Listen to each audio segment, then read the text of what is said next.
on blast. I'm going to start this episode of You Killed It with a question for you, Sheldon Alexander. Okay. Is there an age limit on twerking? Because this episode 5 of the Challenge All-Stars Season 2, starts with a party scene, and there's a lot of people in their late 30s, early 40s, and 50s twerking. I'm going to say no. All right. I'm going to say no. Because I think that you should be able to do whatever you want to do. And as long as you still can work it, work it. Fair enough. I agree. It should not, I believe, see race or gender. I'll try to twerk. I basically have no ass, but I'll put it out there, Sheldon. So. Just going to let that one go, man. Already? Like we're 2 minutes in. Not even. Like what's happening we're gonna get silly on this episode. Someone else who's, I think, being a little silly is Ayana. Feeling herself with her second life shield. And it occurred to me, this might be a problem for the women of the house. If they keep putting her into eliminations and she keeps winning life shields, that means they can only take a run at her every other week. Yeah. That's a problem. Well, it's a tighter schedule, but every other episode. Yeah, I think that she definitely is just putting a target on her back. So either she just has to keep winning, right? You have to either keep winning the eliminations or winning the challenges. And, at this point, I mean, eventually it'll catch up to her because you'll be going against someone, of better talent in said elimination. But as of now, I think she's definitely the winner of the Doing Too Much award. I'll say that much. Well, that's the other thing. Like, she's going to be, she does a little bit too much. There's a moment in this episode where she hints at doing too much. And I'm not ready for it. But very true. We have some other people that, in my opinion, were doing too much. Nehemiah, Natarian, and Tech, calling themselves the Three Kings or the King's Palace. I was more down with the name Three Kings because I want to believe it references the classic movie with George Clooney and Ice Cube. But then the King's Palace and it's a little bit too much for me. What do you think of this whole game plan from these three? I mean, it's cool. You're setting up an alliance. I do find it kind of weird that there's 5 people in their alliance and they call it Three Kings. But I guess we found out how tight that 5 alliance King's Palace actually was. So I guess maybe that told on itself. I just don't know what I think about this crew and how far they can actually go, because their gameplay doesn't seem to be strong as shown by this episode. So their gameplay is not very strong. And Nehemiah is sort of the leader. I'll say this for them. I feel like the reason why they came together makes a lot of sense. Because there was the Brad, Derek, Darrell situation, that alliance that they saw was happening. Nehemiah snooping around sort of uncovered this alliance. And they're right. That's a dangerous group. Obviously, they got rid of Derek last episode. And you have to be aware, right? And we've seen this happen on too many seasons of the challenge. You have to start to counteract these people, right? If you see that there's a powerful alliance with proven winners, you got to act sooner rather than later. And to their credit, they have started to do that, but they're not a great alliance. It's just I don't want to say they got lucky last episode with Steve and Casey winning, but they were fortunate that those two won. I also just think that, their alliance seems to be formed just because they share a room. It's not because they thought any of these guys are great players. And plus, as we know, we come to find out Steve was just a late addition. So on top of that, it's not even like they thought he was a great player. He thought they were a great team. So it's all pretty random. And I still, maybe I missed it. It's definitely possible. But how Melinda fits into all this, like she's just their crew. She's just in their room. I don't know. Yeah, she's in their room too. I also think this is an example of how, All Stars, the OG seasons, it's checkers, and the regular challenge is more chess. Because No, that's what fair. people do in the regular challenge is they make sure that their alliance members are all in different rooms so they can keep tabs on This is everything. true. Right? This Like is they divide and true. conquer, they keep their antenna up, they meet when they can to talk about things. That's the way to do things, I think. But Yeah, I mean, who knows what's going on here because Tina becomes a huge focal point. We get the flashback of Tina in her old school run and what she was up to in her challenge heyday. And it was some straight Mean Girl vibes. And it was just weird to see because I was kind of like, okay, what are they setting up? Do you know what I mean? What are they setting up here? And then when it actually came to be, is kind of like, wait, what's happening? Like I didn't even really get it. This was a very strange episode, and I've been in on this season so far. But this was a very, very, very weird episode to me. I think this was the weakest episode. Well, I mean, again, right? The Tina stuff we'll get to like as that all plays out, and obviously people know what's going on. But I thought it was just a hard like left turn into the Melinda stuff where she started talking about the fact that the date for her scheduled C-section was going to be the next day of them having the challenge. She lost her baby 5 months prior to being on the show. And it was just it kind of seemed out of nowhere, right? And this was another example to me where, they probably do a better job on the normal challenge because there's more time to kind of build out the storyline, right? Like this for the most part, unless you are super familiar with her from prior seasons, this is like your introduction to her. And you're kind of just like, whoa. And you feel for her, obviously, but you kind of want to know more and like get more of a backstory and make sure that she's okay and find out, more about the decision to come on the challenge after this happened. Like they didn't really give much of an opportunity for that. And again, not that she has to explain anything, not that her reason would be right or wrong. I'm just saying for me understanding as a viewer in terms of trying to,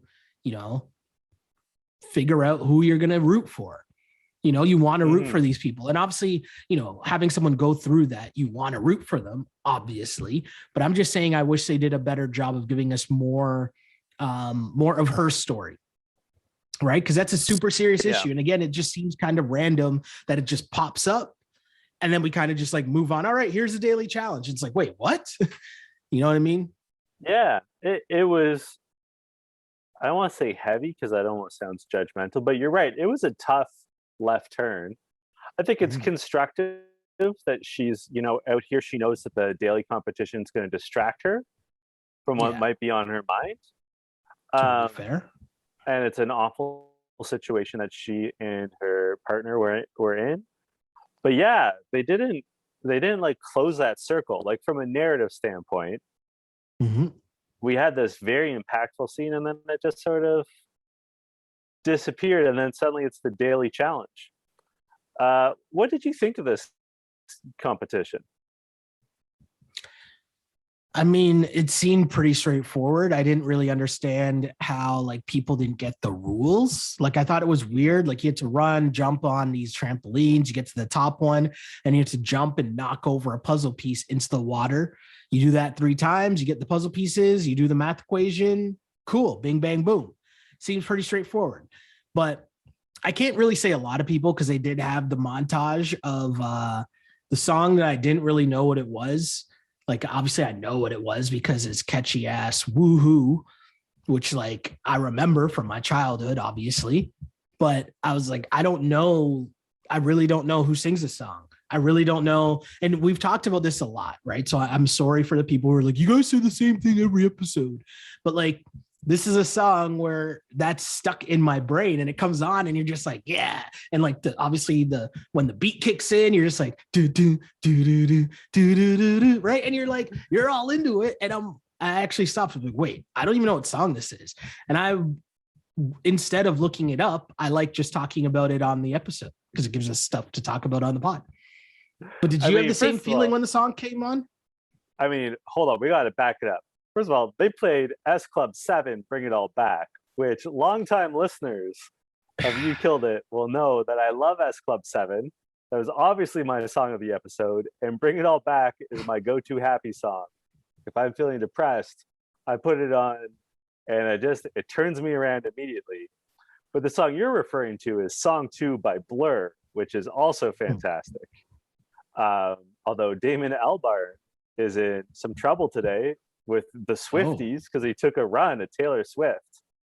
Okay. But I think, I don't know, like I was obviously hyped for S Club 7, but then when Song 2 came on, I was also excited. Like it's a great like pump up jam. You know, it's called Song 2 by Blur. It's 2 minutes long. It was the second song on Big Shiny Tunes 2. So is there a song? Oh, that's why it's called Song 2? Yeah, it's just called Song 2 because it's 2 minutes long. I think it was 2 minutes. It was the second song on the Blur album, and it was the second song on Big Shiny Tunes 2. But like it's a whole thing. But that's what it's called. I was because my question was gonna be, is there a song 1? Right? I don't think so. I'll check. I don't think there's a song 1 though. Because like that definitely, I remember that song and I was trying to like, I'm gonna date myself and there's no shame here. All the people that listen to the pod kind of know, like we fit into that same age group, I feel like, give or take 5 years, right? But it's like I felt like I remembered that from like my grade 8 school dance, right? Like I just felt like that was a thing. And yeah, it's just a catchy ass song. And again, I know we talk about the same thing all the time, but the era of like Much Music, where you sit down and watch music videos, you hear all these same songs that might not be the genre of music that is your quote unquote favorite, but popular music was popular music. That's what it was. You knew the song. I don't think I knew the words other than the chorus, but definitely like the catchy, I'm not going to sing it, but people watching the video screaming. So there was no song 1 as far as I can tell. Okay. It was, I'm going to check the track listing, but I will tell you that in 1998, BBC Radio 1 listeners voted Song 2 the 15th best song ever. Okay, so on last episode, we went through like the People magazine, right? List. I need you to tell me the first 14 songs of, what was it, that year? I don't know if it's that year or ever. Oh, hold on. Hold on. They listed that song as the 15th best song ever? Yeah. Okay, hold on. You have to tell me what the other 14 songs are then. Like what this is. Oh, wow. This is very much shaded towards Britain. Oh, okay. Well, it makes it even more interesting. We're international. Okay, so number 16, just for context, was Common People. Great song. Number 14 was Manic Street Preachers' Design for Life. Nope. Number 13 was Sit Down by James. Number 12 was Angels by Robbie Williams. I thought you were going to say Angel by Shaggy. Number 11 was The Master Plan by Oasis. Okay. Number 10 was Music Sounds Better With You by Stardust. Number 9 was Live Forever by Oasis. This is where they're gonna lose us. I'm noticing a trend here. Like, anyways, please keep going. Number 8 was Imagine by John Lennon. Okay. Number 7 was With or Without You by U2. Number 6 was Everybody Hurts. Number 5 was Creep by Radiohead. Number I thought you were going to 4 say TLC. was Underworld. Was Boring Slippy by Underworld. Number 3 was Bittersweet Symphony by Verve. Okay. Number 2 was Smells Like Teen Spirit by Nirvana. Wow. Okay. And then number one. Hold on. Radio can I 1, guess? best track ever. You can guess. You're not going to get it. My guess is Return of the Mac, Mark Morrison. I mean, that would be an excellent choice. That's not a real guess. I was just being stupid. That was not even on the list. I regret to inform you. Number 1 was Unfinished Sympathy by Massive Attack. I don't even know what that is. How are you going to rate that above Smells Like Teen Spirit or Bittersweet Symphony? Or Creed? How many movies? How many movies is Bittersweet Symphony in? All of them. Right? Like they must make so much cake off of just music royalties. So I'll tell you, I'm gonna share a story, and then we should probably get back to the Challenge All Stars. Last episode of You Killed It, I talked about how I went to the Rock the Bells tour. Correct. Did you go to Rock the Bells? No. Okay. Well, they had in between sets, they had like acts, so they could like change and like stuff like that. And obviously, it was a rap and hip hop festival. And a DJ Green Lantern, went up. This was like, if it started at noon, we're at like 6 or 7 p.m. So people are a little tired, but like sticking it out because like the big acts hadn't shown up yet, hadn't performed yet. And he starts to play Bittersweet Symphony to an all rap and hip hop crowd. Okay. And like dead silence. Okay. Like DJ Green Lantern perhaps not reading the room. No offense to Verve, but also like not a ton of crossover. But then he starts to mix it with 50 Cent's Many Men. And I don't know if you've ever heard the mashup of Bittersweet Symphony and 50 Cent's Many Men, but they sync up perfectly. You can find it on YouTube, and it is a banger. And so he just like he was like looping Bittersweet Symphony, and like just the showmanship of like playing that for like a minute, because it's like a distinctive song, and everyone's like borderline getting boots, and then sinking in 50 Cent, just like the place went nuts. And he just like like synced it up for 3 minutes, and then the next act came out. That's pretty funny. I like that. I like that. That's what you get on this pod. So I gather that Bring It All Back by S Club 7 was not your song of the episode. Was song 2 by Blur your song of the episode? Okay. Or as I wrote down, woohoo. Do you know what always like amazes me about Blur? And I think about this not just because Damon Albarn is now feuding with Taylor Swift, but it's so weird that Gorillaz is supposed to be like the spin-off of Blur, like it's supposed to be the side project of Blur. Okay. But Gorillaz is infinitely more popular than Blur. Like it's so weird that his main band has been blown out of the water by a side project. I can't lie to you. I totally just forgot what podcast I'm on right now. Hopefully our listeners haven't.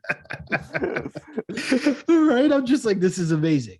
I love it. I saw Gorillaz live, and they were fantastic. Surprisingly good. Okay. As live as Gorillaz can be, because the cartoon characters. Well, you know who wasn't good?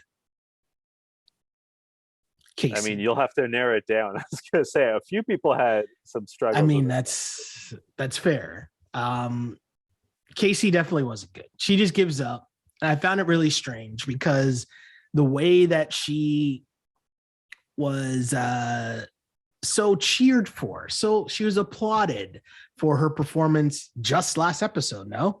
And then now all of a sudden we're back to square one, it seemed, and she just kind of gave up.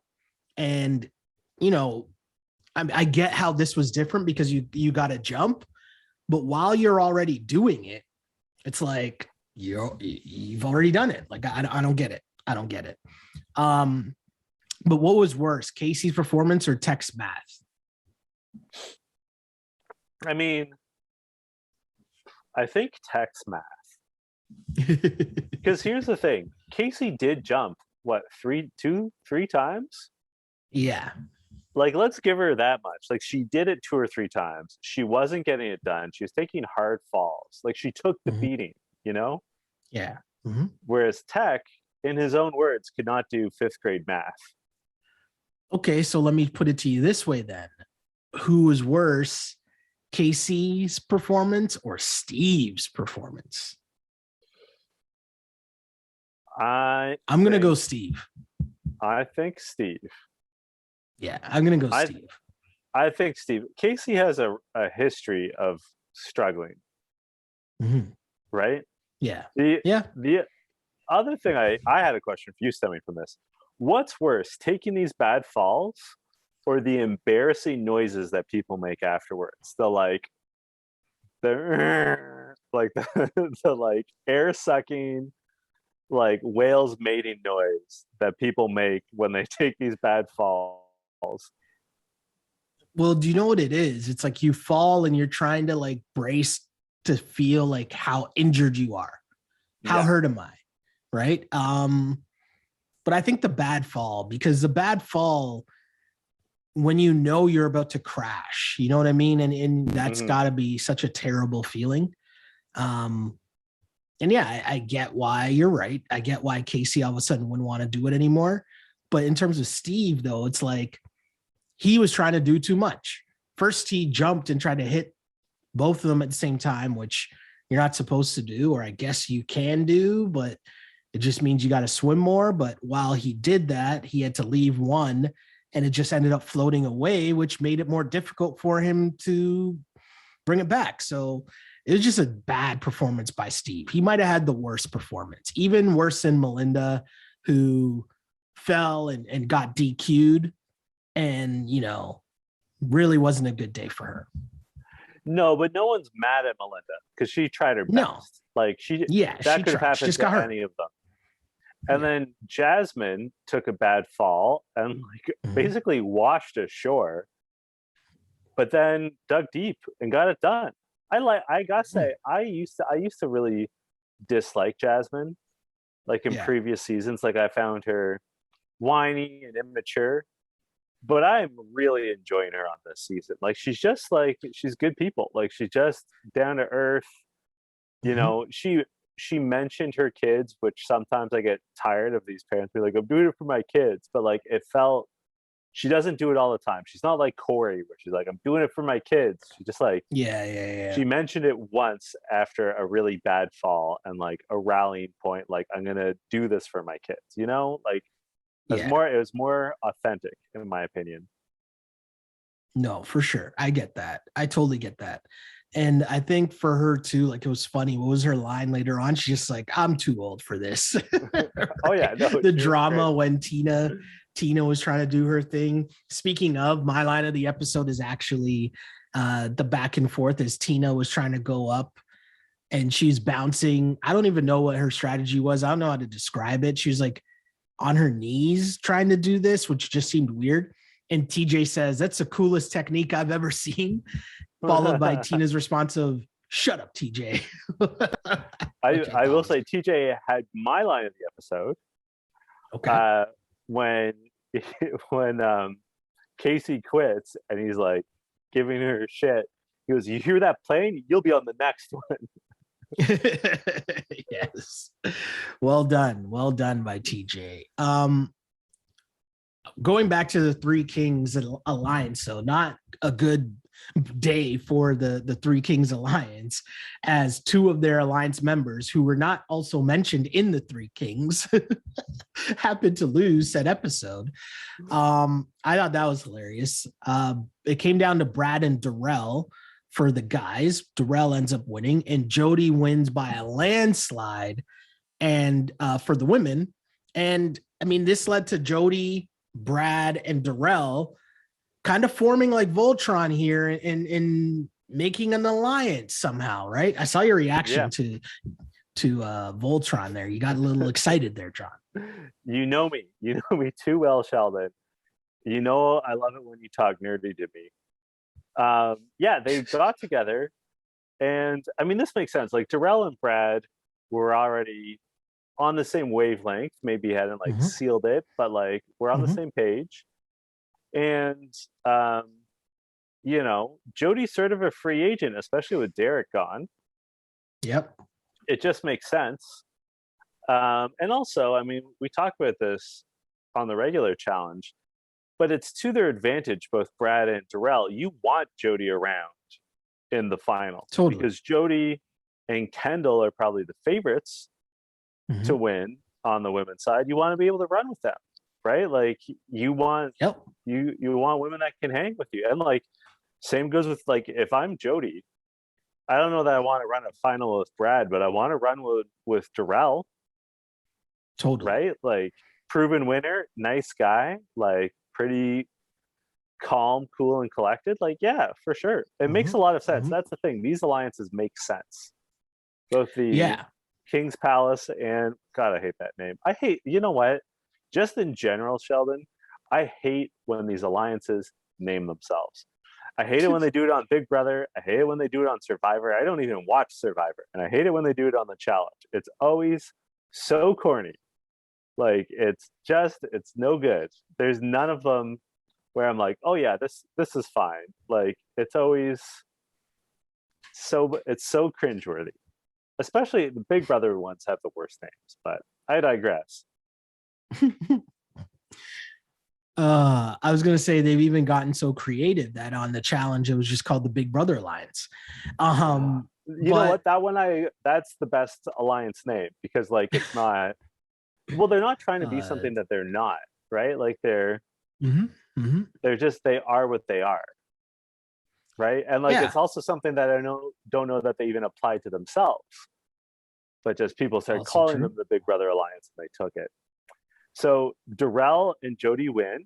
Darrell just beat Brad by like a second, which Brad smartly says in confessional is to his advantage, because that means Darrell's going to take the heat, but they have the same goals.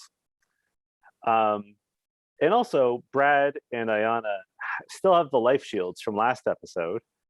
So Darrell and Jody, they know that Brad's on the same page, but they're like, oh, we got to nominate Ayanna, because like, she wants Tech. Well, she wants to use it on Tech. Yeah, she wants to use it on Tech. And, you know, obviously Steve exposed the strategy that you got to use going forward in terms of making the people expose their shield. I would assume, or we know that this would happen on the normal season of the challenge. The producers would change the rules so that you can't do that for whatever reason. Like, they just bring up another twist. To work around it. So we'll see if that ends up happening here. But in this instance, I found it really interesting because, you know, you want to put up, I get why they want to put up Tech against Steve. I thought that was very interesting and a smart play by Darrell. And, you know, Jody obviously has her sights set on Tina, so that's pretty straightforward there as well. But what did you make of Ayanna being so mad that they took away basically her powers? She was upset at the fact that, hey, I earned this, and now you guys are just taking it away. Do you think she has a right to be upset and complain? No, not at all. And I'm so glad you asked, because I was going to ask you. Like, if you didn't ask me, I was going to ask you. I don't know what she's so mad about. Like, I know I've said this before earlier on the season. The people on All Stars don't seem to know what game they're playing. Some do. Don't get me wrong. Some people know. Yeah. But the game is not about letting other people have power.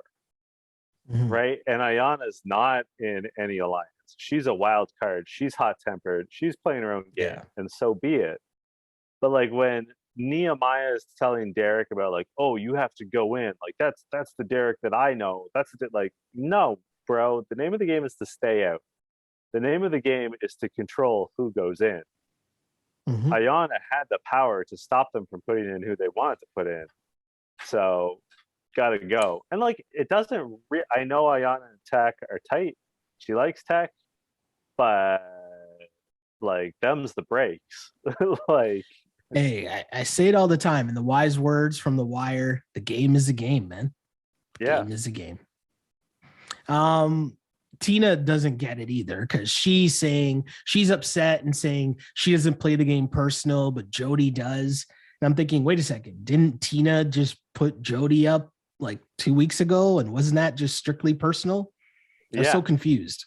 I had no idea what what Tina was doing in this episode. It was so confusing. It was so conflicting. I have no idea. I was confused by her from start to finish. And let's explore that more. Excuse me, because we have 2 scenes coming up revolving around Tina, really 3 that are so confusing. So Ayana comes in, she's super salty that she had to use her life shield. She tells Tina that Tina's nominated. Yep. That it's her and Melinda. Or that it's gonna be her versus Melinda. And she's gonna be up against Casey, and like Casey's standing beside Tina, and Tina just is like turns her like gives her a high five. It's like, hey, like may the best person win. Yeah. And it's like totally cool with that. And Ayana's like, you're cool with being nominated. And Tina's like, yeah, I've matured, and like it's just the game. And I was like, wow, this is a different Tina. This is interesting. This is cool. And then we have the voting process, and like Casey and Tina find speeches. They're both basically like, Casey's like, hey, Tina, I like you. I respect you. Please don't vote for me, everybody. Yeah. And Tina basically says the same thing, and like, that's cool. And then Tech, in sort of a bizarre move, doesn't defend himself or anything. It was very weird. Weird. And just says, I'm just here so I won't get fined, and like even Laterian, who's his buddy, is like, is that all you're gonna say, Tech? And Tech's like, yep. And Laterian's like, are you sure? And then the voting weird happens. Gameplay all around, man. Just weird gameplay all around. Weird gameplay all around. And then like Tech, it was definitely a mistake that Tech didn't make a speech. Tech gets voted in to go against Steve. Tina gets voted in to go against Casey. And Tina is floored and so angry about it. And I don't think these people understand how the game's played. I truly believe what happened was it was a runaway train. Early on, They both had, it was like 2-2 for each of them for their votes. But then they both got up to 4-2. And so people just piled on because they didn't want to be the one to pull the trigger or like keep it tight, so they just like threw in. Because if you look at it, it didn't make sense from an alliance standpoint. It just made sense from a I don't want to get in trouble for this standpoint, for sure. And I think for Tina, the thing that maybe switched for her was seeing everyone pick her. And so maybe that earlier scene, she was thinking like, oh, people probably like me and I won't get voted in. But then you're in the scenario now where you are getting voted in, and it's super blatant that you're getting voted in.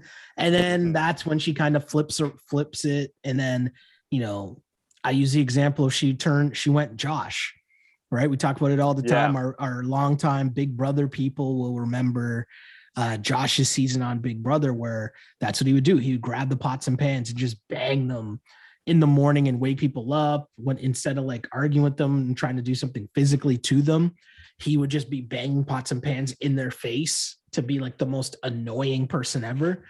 And so I thought that's what maybe Tina was going for, but her speech was just weird. She's just like, I'm going to out all of you guys. Like, I didn't even know what she's saying. It was so weird. And then Jasmine had the perfect response. I'm too old for this shit. She went Yeah. full Murtaugh. I mean, there was a lot more in that scene that I found confusing. First of all, Casey was one of the people that she yelled at. Casey did Mhm. not campaign against her. Casey did not talk shit. Casey, like, we saw all the campaigning that I believe Casey did, where she just said, like, hey, Tina, I love you. I don't want to go home. Please don't vote for me. Like, Yeah. why are you yelling at Casey? She did nothing wrong here. And also, Yeah. It was very shouting at weird. everyone only confirms their decision to vote her in, right? Like, Yeah. that behavior is only going to confirm to everyone, like, oh yeah, like I hope Tina goes home now. Like, this is, Yeah. we are on course for the outcome I'm hoping for. The other thing I found interesting was the King's Palace. God, I hate even saying it. They're all mad at Steve for seemingly um, campaigning against his alliance member Tech. Yeah. But first of all, Tech performed badly. Steve and Tech performed badly. From Correct. everything I've seen and heard, Steve never even really wanted to be in this alliance. They approached him. He said, sure, why not? Mhm. Like, he's not their core guy. So, like, why are they expecting loyalty? And what's he supposed to do? Like, who is he supposed to call in? Yeah. He I mean, it can't. was weird. Steve, I thought, you're right. They did pull him in, and there's a reason why they were super nervous about having Steve even be just in. So I Yeah, don't. I just think Steve wasn't really a part of their alliance anyways. Like they Yeah. called So themselves the Three Kings. I mean, there's only three people involved in this alliance. So why would we think that, Steve would have loyalty to that? and if Tech, I mean, we didn't see Steve campaign at all. But if Tech gets voted in, how much is that on Steve? I will say this is almost my line of the episode, but Latarian said that he wants to eat Steve's ass. I don't think Latarian knows what that means. Yeah, it's too late for it's. Yeah, I got it. Yeah, just gonna let that one go.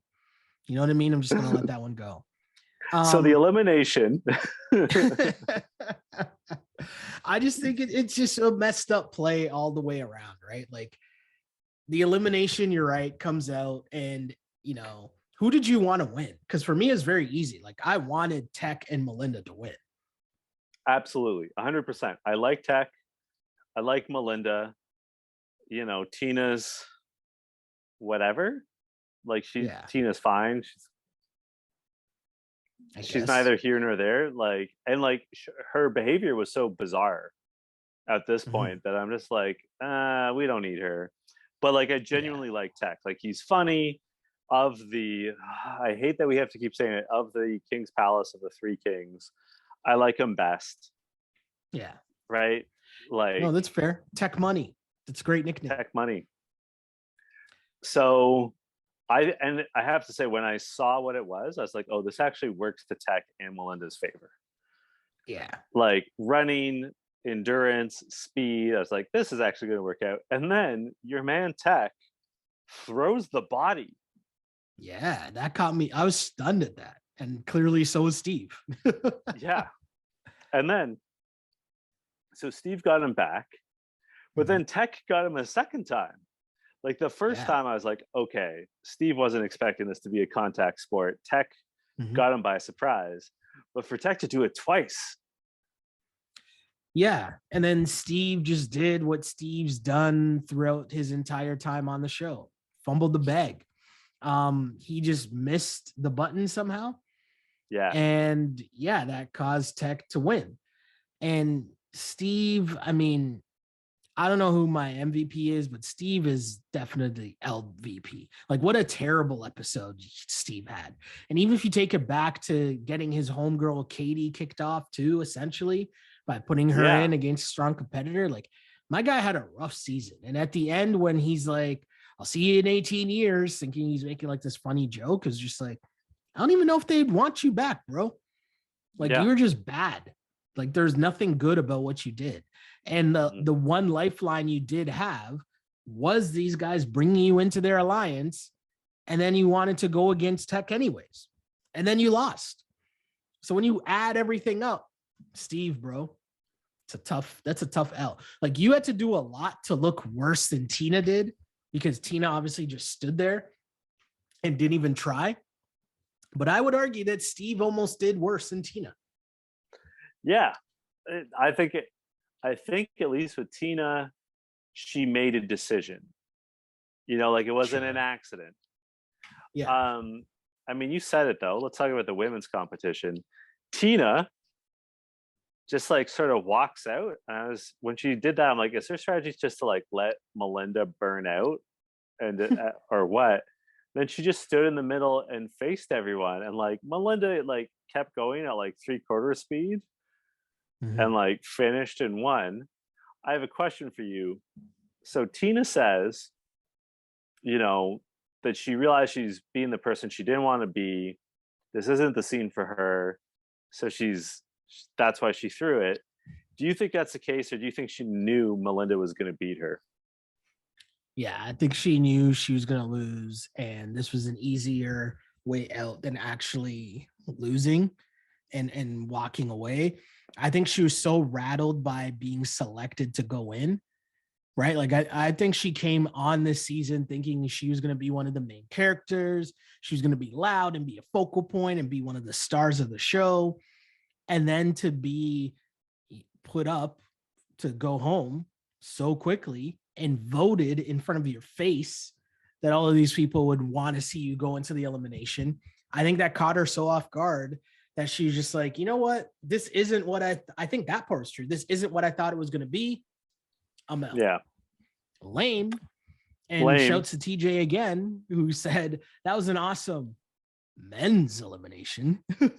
Yep. I thought that was telling. But yeah, I thought that was really whack by Tina. It was. And I sincerely felt bad for Melinda because, I mean, she says it in confessional, I think. This is not how Melinda wanted to win her first elimination ever, right? Like, she wanted a legitimate competition. And like I felt bad for Melinda. Obviously, we learned about her miscarriage, which is just heartbreaking.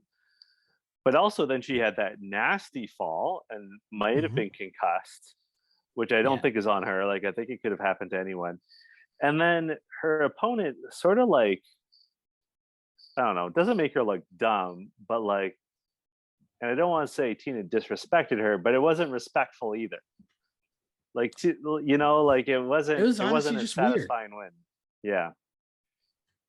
But good news for Melinda, who might be nursing a concussion after all that, is that now she has a life shield. And now our guy Tech has a life shield. And I like both of them. I was rooting for both of them. So like, I'm glad that they'll stick around for another episode. Are you going to go with the LVP, or do you have an MVP as well? Who killed it for you or did not kill it for you this week? Yeah, it's straight LVP, Steve. You got your best friend in the house, your only friend in the house kicked out. And then now this episode, you're doing too much in the actual challenge. You mess that up. You end up going into the elimination and you mess that up too. And you went against the only alliance you had in the house. It's not a smart move, because it's one thing if you wanted to target Tech, cool. Well, not cool, because it's a bad move. Again, it's your alliance. But to let it get out there that easily got back to him, that's another terrible move. So add that all up. Yeah, time for you to go. Yeah. You're saying Steve's your LVP. I'm gonna go with Tina as the LVP. It's fair. Because she threw the competition. She was all over the place. Like, this is correct. And people said it afterwards. Like, she talked big game about coming back in the house and like getting back at everyone and like gonna expose everyone. She's trying to produce the show. Was herself. Yeah. And I think you're right that like maybe things didn't go as expected for her, but like, come on, Tina. Like, you're better than this. I don't know. This is the weakest episode for sure. Yeah. There's one thing that I want to touch on that Brad pointed out. And that is, after he wins, Tech goes and rejoin, like gives Melinda a hug and is like hugging Latarian and Nehemiah and like celebrating. And Brad's like, I don't think I've ever seen an alliance be so blatant.